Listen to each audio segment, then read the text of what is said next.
Hello and welcome to True Crime Rocket Science, the most authentic voice in true crime. Well, we're about a couple of weeks still from the trial in October, assuming it still takes place. It looks like there may be some motion hearings before then. But before we get to that, we've got a couple of statements that have been released from the District Court of Travis County, Texas.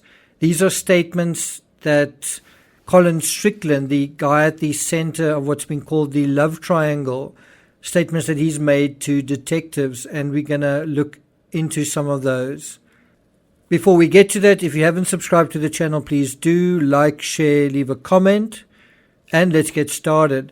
So there's not really a lot to work with. There's essentially 3 or 4 pages. If you condense them, it's really about 2 pages, but the 2 pages are pretty crazy in a sense. So this is obviously from the transcript where investigators spoke to Colin Strickland following the murder of Mo Wilson, his former girlfriend. And so the first section of the transcript refers to Detective Dick Spittler saying, quote, "Yes, Thursday. Sorry, my days are running together as well.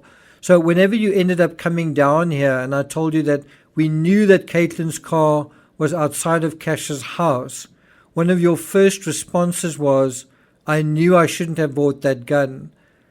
And so what you actually have here isn't Strickland himself being kind of quoted here.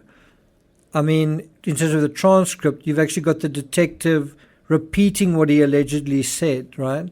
Basically just saying, oh no, I shouldn't have bought the gun.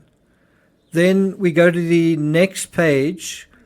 It cuts off where somebody says, I presume Strickland says, absolutely 100%. What that's in reference to, I'm not sure. Then Spittler says, of course. Colin Strickland says, understandable. I just can't. I'm not going to make any speculation about what I think. I mean, if I had the remote signs of somebody having an instability or of mental capacity, I would not be in a close, intimate, committed relationship. So it seems like he's either minimizing or distancing himself, or either pleading ignorance, or he simply didn't know that Caitlin could be or was capable of anything like what she's being accused of. Spittler responds, Colin Strickland says, like in a relationship with them, sharing my whole life. Spittler says, yes. Strickland says, so that's all I can say. Spittler, of course. Now, you've got to also kind of think, if things were so great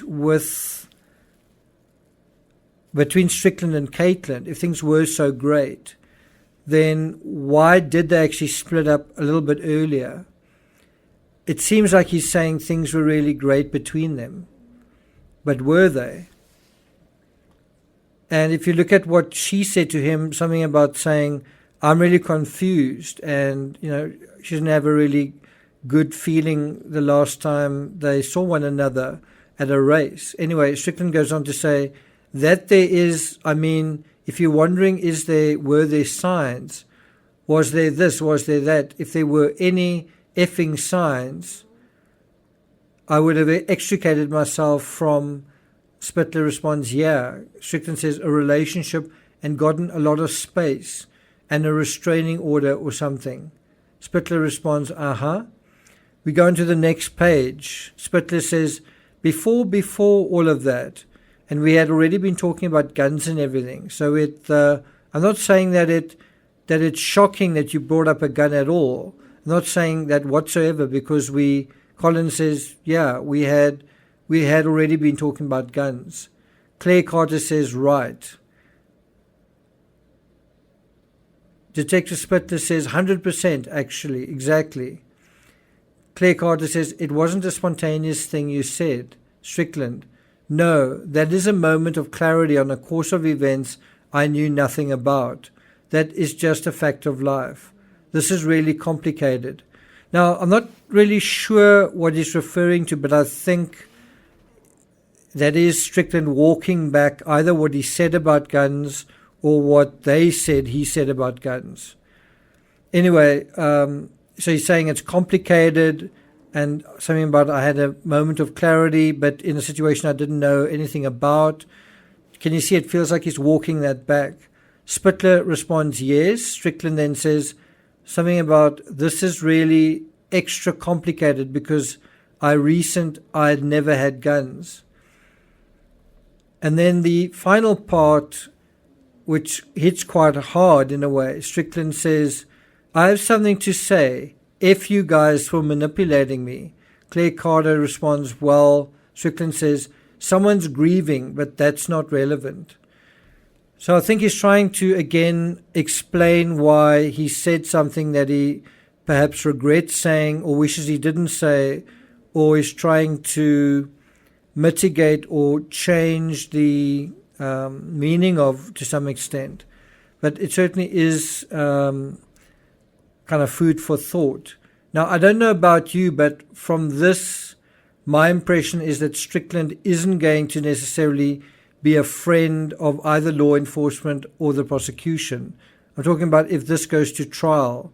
Does it seem like Strickland is going to be falling over himself to assist in the prosecution of Caitlin Armstrong? What do you guys think? So I'm not going to take it further than that. Thank you for listening, and I'll see you guys next time.